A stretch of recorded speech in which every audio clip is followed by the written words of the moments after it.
Welcome in your biology class.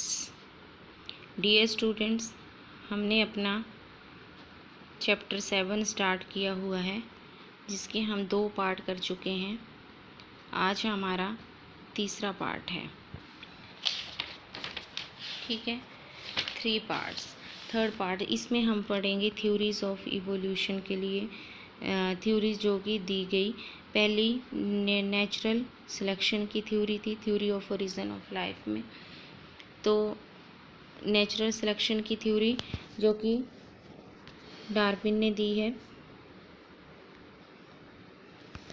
Darwin ने क्या किया था, सी वोयोज अपने एक करी थी HMS वीगल, जो उनके शिप का नाम था उसमें। और अपनी वोयाज के दौरान इन्होंने कुछ ऑब्जर्वेशंस करी। पहली तो ये करी कि जो एग्जिस्टिंग लिविंग ऑर्गेनिजम्स हैं वो सिमिलैरिटीज़ शेयर करते हैं वेरिंग डिग्री तक अपने among themselves as well as with the another life forms existing on the earth. Second, there had been gradual evolution of life. इन्होंने ये कहा कि gradual evolution of life है during different periods of geological history, और extinctions भी होती हैं। तीसरा पॉइंट इन्होंने कहा कि any population has built-in variations in characteristics. Fourth, individuals with those characteristics which enable them to survive better in the natural condition would outnumber the others.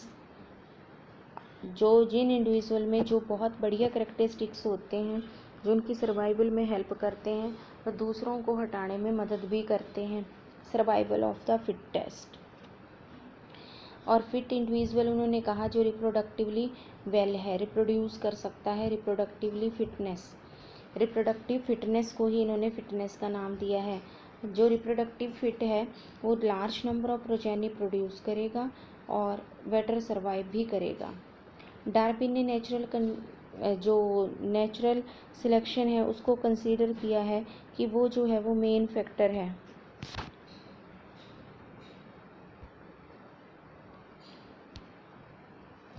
Natural selection is the main factor of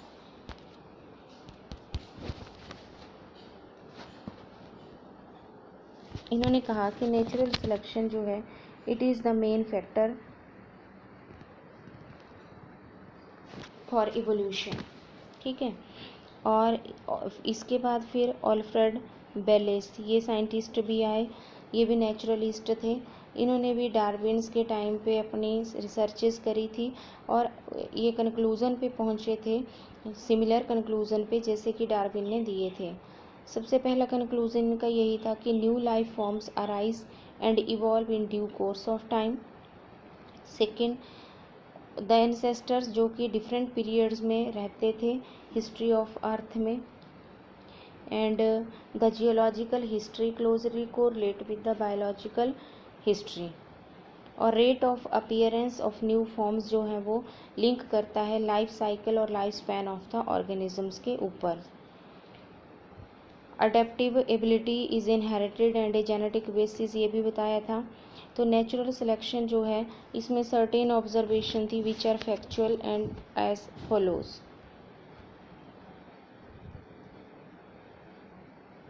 पहली जो observation इस natural selection ने करी वो ये थी कि natural resources limited हैं और पॉपुलेशन जो हैं उनको they are stable in size except seasonal fluctuations होती हैं। दूसरी इनकी ये थी कि मेंबर जो हैं पॉपुलेशन के वो वेरिएशन शो करते हैं करेक्टरिस्टिक्स में। कोई भी 2 मेंबर पॉपुलेशन के आइडेंटिकल नहीं होते, even they show similarities. Theoretically population size जो है वो एक्सपोनेंशियल होता है, लेकिन अगर everybody reproduce to the maximum capacity it is seen in growing bacterial population, microbial populations में देखा गया ये। फोर्थ बोला पॉपुलेशन साइज़ अगर रियलिटी में देखा जाए तो लिमिटेड है। क्यों? क्योंकि कंपटीशंस भी होते हैं इंडिविजुअल्स के बीच में रिसोर्सेज के लिए, वो ही सर्वाइव कर पाते हैं which are better adapted could survive and reproduce at the cost of others. तो इस तरह से Darwin was asserted that heritable variations which make resources utilization in some individuals which enable them to reproduce and leave more progeny for the survival। ठीक है, और इन्होंने इसको speciation का नाम दे दिया। एग्जाम्पल भी दिए गए इसमें। सबसे पहला एग्जाम्पल था नेचुरल सिलेक्शन का, इंडस्ट्रियल मेलेनिज्म का। इंडस्ट्रियल मेलेनिज्म में क्या कहा इन्होंने, ये कहा कि इंग्लैंड में जब इंडस्ट्रियलाइजेशन नहीं हुई थी तो वहाँ पे वाइट कलर की जो ग्रे विंग्ड मॉथ थी वो बहुत ज़्यादा थी बिफोर इंडस्ट्रियल रिवोल्यूशन, मतलब 1815 के बिफोर। लेकिन इंडस्ट्रियल रिवोल्यूशन होने के बाद, जो कि 1920s के अराउंड हुआ है, डार्क विंग्ड और मेलेनाइज्ड मॉथ जो हैं वो ज़्यादा हो गई थी। ठीक है, ग्रे वाली कम और डार्क वाली ज़्यादा हो गई थी। एक्सप्लेनेशन इसके लिए ये दी गई कि अब जो ग्रे कलर की थी, क्योंकि इंडस्ट्रियलाइजेशन होने की वजह से सारी बॉल जो हैं वो क्या हो गई, ब्लैक हो गई हैं। उन पे ग्रे कलर की मॉथ जब भी बैठती है तो इजीली प्रीडेटर उनको फाइंड आउट कर पाते हैं और वो कैमोफ्लेज नहीं हो पाती हैं और इसलिए पिक कर देते हैं। तो ओनली ब्लैक जो है वो बच पा रही हैं, इसलिए उनकी जनसंख्या जो है वो बढ़ रही है, नंबर बढ़ रहा है। प्री इंडस्ट्रियल पीरियड में ऐसा नहीं था, वाइट विंग्ड मॉथ जो थी वो सर्वाइव कर रही थी बेटर, क्योंकि वो कैमोफ्लेज हो जाती थी। ट्री के ट्रंक जो है वो ब्लैक नहीं थे, वाइट कलर्ड के थे, लाइकन से भरे हुए। तो अब जो है मिक्स्ड पॉपुलेशन हो गई तो इंडिविजुअल बेटर अडेप्ट हैं, बेटर सर्वाइव कर रहे हैं, रिप्रोड्यूस कर रहे हैं, जिनके बीच में वेरिएशंस हैं। तो no variations was completely wiped out. दूसरा एग्जाम्पल था इसका कि resistant to chemicals, use of pesticide और इंसेक्टिसाइड, जितना ज़्यादा इनका यूज़ हो रहा है उतनी ही रेजिस्टेंट वेराइटीज़ प्रोड्यूस हो जाती हैं लेस टाइम में। जैसे डीडीटी रेजिस्टेंट मॉस्किटो हो गए हैं, तो माइक्रोब जो बैक्टीरिया एंटीबायोटिक रेजिस्टेंस वेराइटीज़ बहुत ज़्यादा हो रही हैं। ये सारे एग्जाम्पल हैं इवोल्यूशन के, और this shows that evolution not a direct process, लेकिन ये एक स्टोकेलास्टिक प्रोसेस है, स्टोकेस्टिक प्रोसेस है which is based on chance events in nature and mutation in the organism. फिर आर्टिफिशियल सिलेक्शन। आर्टिफिशियल सिलेक्शन का मतलब है कि वाइल्ड एनिमल्स और प्लांट्स को डोमेस्टिकेट कर रहा है आजकल मैन, वो सिलेक्ट करता है उनके बीच से अच्छे अच्छे करेक्टरिस्टिक्स और दो वेराइटीज़ के करेक्टरिस्टिक्स को।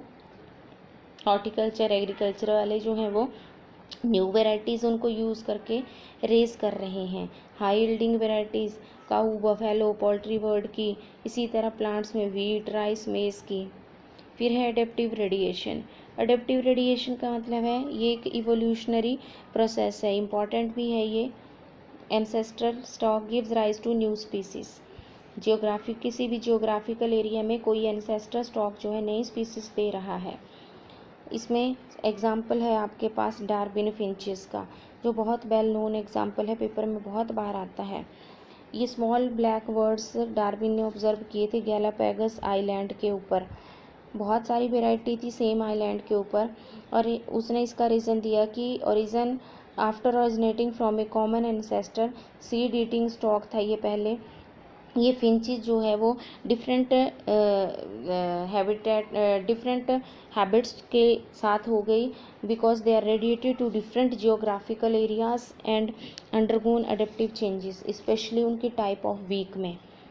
अगर उनकी वीक देखी जाए तो चेंज हो गई इस तरह से,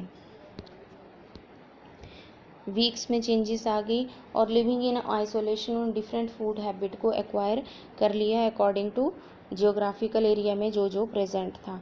फिर है मार्supials। ऑस्ट्रेलियन मार्supials भी अडेप्टिव रेडिएशन का एग्जाम्पल है। पाउच्ड मैमल्स हैं ये marsupials, each different from other, evolve from ancestor stock within Australia. जब बहुत ज़्यादा adaptive radiation appear to have occur in isolated geographical area तो उसको हम कन्वर्जेंट इवोल्यूशन भी कहते हैं। दूसरी थ्योरी दी थी लेमार्क ने, लेमार्क की थ्योरी थी इवोल्यूशन के लिए, थ्योरी ऑफ लेमार्क। लेमार्क ने कहा कि इवोल्यूशन ऑफ लाइफ फॉर्म जो है ये यूज़ और डिसयूज़ ऑफ ऑर्गन्स के ऊपर डिपेंड करता है। जिस ऑर्गन को हम ज़्यादा यूज़ करते हैं वो वेल डिफाइंड होता है, जिसको कम करते हैं वो कम होता है। Character adaptation develop by an organism during lifetime is passed on to progeny, ये भी बोला है इन्होंने एग्जाम्पल दी है long neck of a giraffe का, कि उनके अकॉर्डिंग ये था कि पहले तो ये शीप की तरह हुआ करते थे, लेकिन कंटिन्यूसली अटेम्प्ट करते रहे।